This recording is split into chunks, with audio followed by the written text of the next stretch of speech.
After the hurricane hit Miami in 2037, a foot of sand covered the famous bowtie floor in the lobby of the Fontainebleau Hotel in Miami Beach.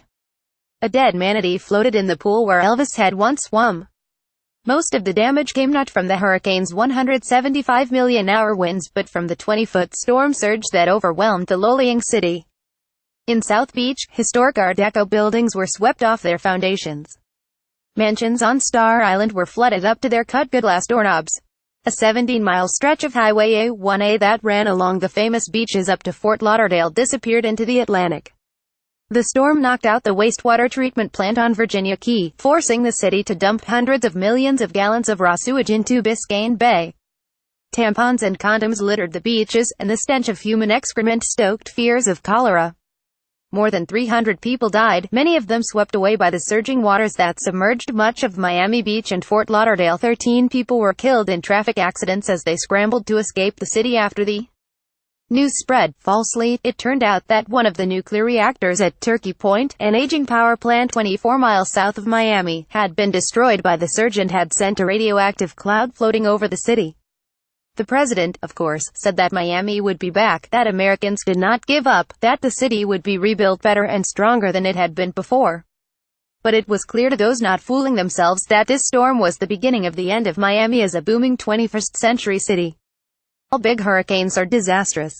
But this one was unexpectedly bad. With sea levels more than a foot higher than they'd been at the dawn of the century, much of South Florida was wet and vulnerable even before the storm hit. Because of the higher water, the storm surge pushed deeper into the region than anyone had imagined it could, flowing up drainage canals and flooding homes and strip malls several miles from the coast. Despite newly elevated runways, Miami International Airport was shut down for 10 days. Salt water shorted out underground electrical wiring, leaving parts of Miami-Dade County dark for weeks. Municipal drinking water wells were contaminated with salt water. In soggy neighborhoods, mosquitoes carrying Zika and dengue fever viruses hatched, injecting male mosquitoes with the Wolbachia bacteria, which public health officials had once hoped would inhibit the mosquitoes' ability to transmit the viruses, had failed when the Aedes aegypti mosquitoes that carry the diseases developed immunity to the bacteria. In Homestead, a lowlying working-class city in southern Miami-Dade County which had been flattened by Hurricane Andrew in 1992, thousands of abandoned homes were bulldozed because they were deemed a public health hazard. In Miami Shores, developers approached city officials with proposals to buy out entire blocks of waterlogged apartments, then dredge the streets and turn them into canals lined with houseboats. But financing for these projects always fell through. Before the storm hit, damage from rising seas had already pushed city and county budgets to the brink.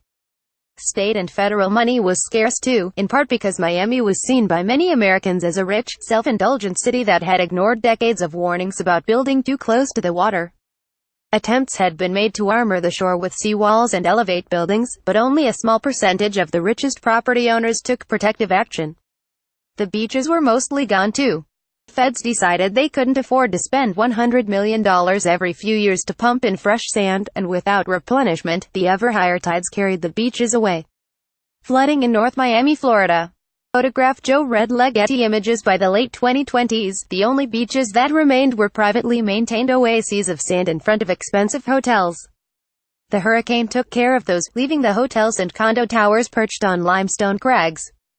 Tourists disappeared. After the hurricane, the city became a mecca for slumlords, spiritual healers, and lawyers.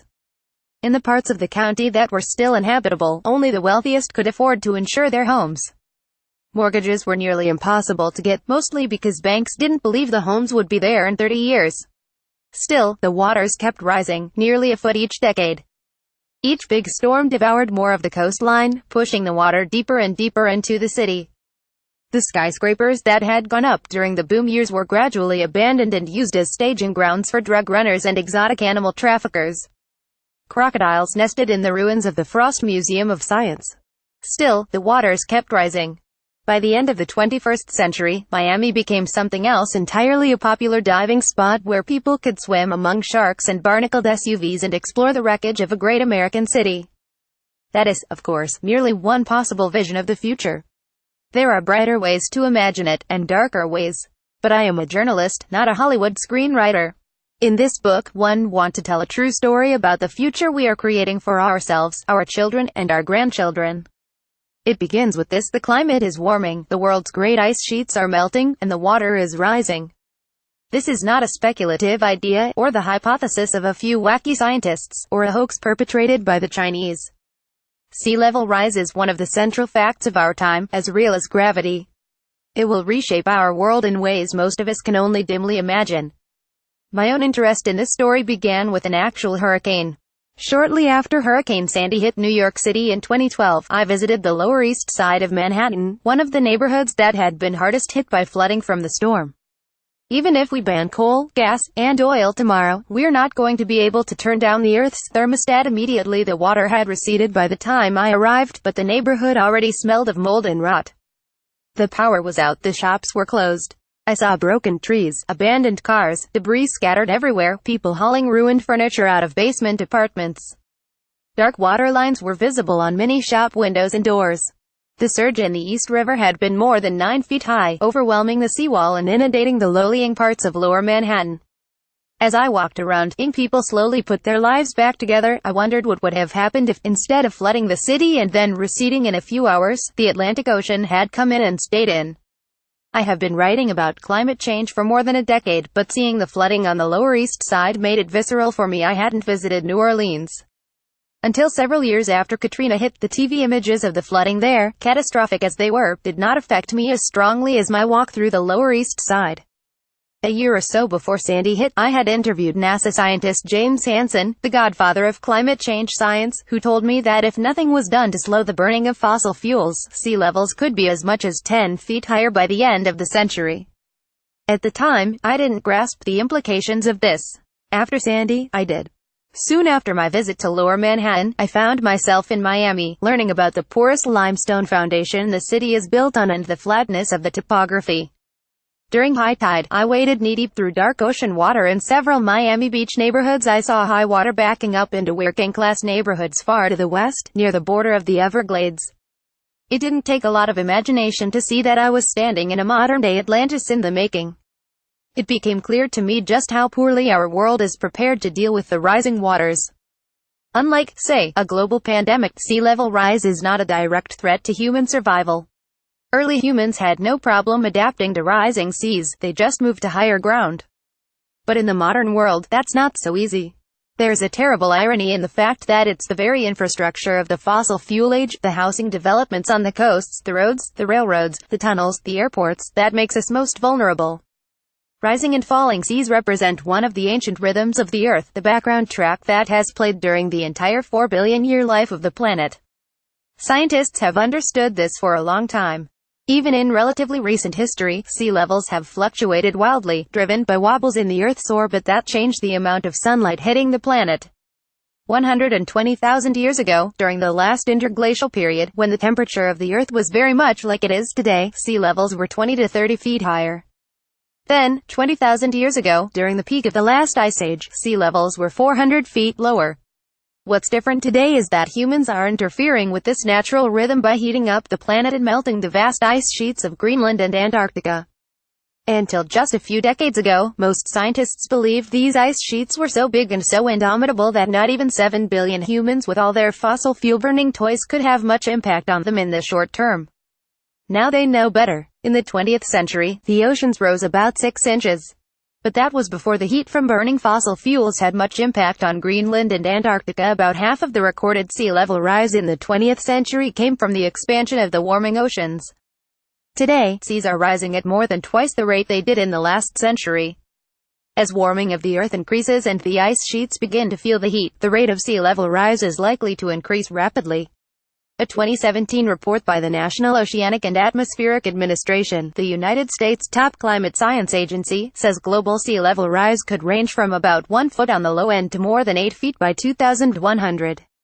Depending on how much we heat up the planet, it will continue rising for centuries after that. But if you live on the coast, what matters more than the height the seas rise to is the rate at which they rise. If the water rises slowly, it's not such a big deal. People will have time to elevate roads and buildings and build seawalls. Or move away. It is likely to be disruptive but manageable.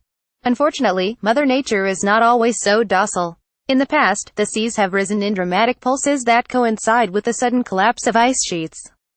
After the end of the last ice age, there is evidence that the water rose about 13 feet in a single century. If that were to occur again, it would be a catastrophe for coastal cities around the world, causing hundreds of millions of people to flee from the coastlines and submerging trillions of dollars worth of real estate and infrastructure. The best way to save coastal cities is to quit burning fossil fuels. If you're still questioning the link between human activity and climate change, you're reading the wrong book. But even if we ban coal, gas, and oil tomorrow, we're not going to be able to turn down the Earth's thermostat immediately. A good fraction of the CO2 emitted today will stay in the atmosphere for thousands of years. That means that even if we did reduce CO2 tomorrow, we can't shut off the warming from the CO2 we've already dumped into the air. The climatic impacts of releasing fossil fuel CO2 to the atmosphere will last longer than Stonehenge, scientist David Archer writes. Longer than time capsules, longer than nuclear waste, far longer than the age of human civilization so far. For sea level rise, the slow response of the Earth's climate system has enormous long-term implications. Even if we replaced every SUV on the planet with a skateboard and every coal plant with a solar panel and could magically reduce global carbon pollution to zero by tomorrow, because if the heat that has already built up in the atmosphere into the oceans, the seas would not stop rising, at least until the Earth cooled off, which could take centuries. An aerial shot of Miami Beach and Fisher Island. Photograph Joe Red Getty Images. However, if we don't end the fossil fuel party, we're headed for more than 8 degrees Fahrenheit of warming, and with that, all bets are off. We could get 4 feet of sea level rise by the end of the century, or we could get 13 feet. The long-term consequences are even more alarming.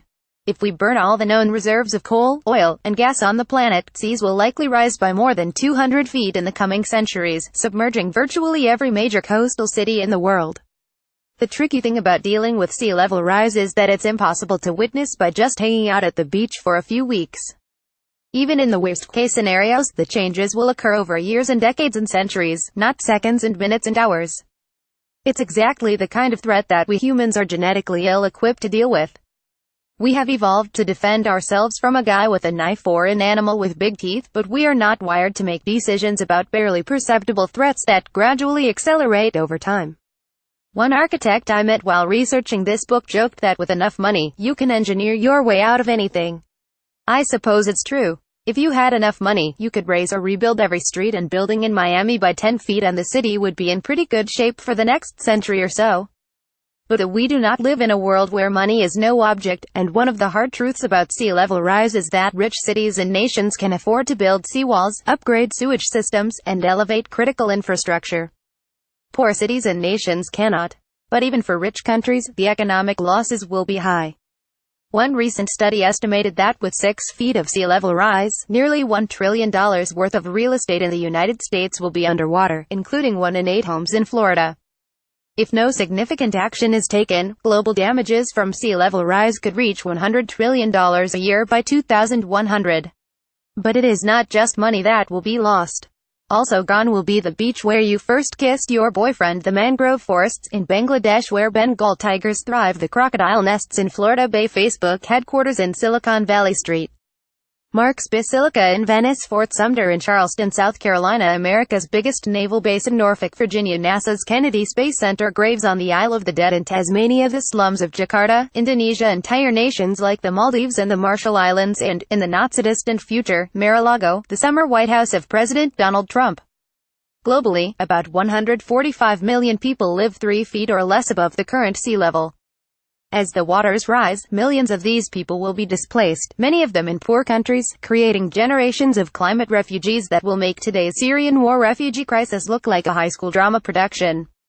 Some don't have bodies to bury. My journey back to Dominica after the hurricane video. The real X factor here is not the vagaries of climate science, but the complexity of human psychology. At what point will we take dramatic action to cut CO2 pollution? Will we spend billions on adaptive infrastructure to prepare cities for rising waters, or will we do nothing until it is too late? Will we welcome people who flee submerged coastlines and sinking islands, or will we imprison them? No one knows how our economic and political system will deal with these challenges. The simple truth is, human beings have become a geological force on the planet, with the power to reshape the boundaries of the world in ways we didn't intend and don't entirely understand. Every day, little by little, the water is rising, washing away beaches, eroding coastlines, pushing into homes and shops and places of worship. As our world floods, it is likely to cause immense suffering and devastation. It is also likely to bring people together and inspire creativity and camaraderie in ways that no one can foresee. Either way, the water is coming. As Hal Wanless, a geologist at the University of Miami, told me in his deep Old Testament voice as we drove toward the beach one day, if you're not building a boat, then you don't understand what's happening here. Illustration by Joe McGee. The Water Will Come by Jeff Goodell is out now in the US and will be published by Black Ink in the UK in February. £17.99.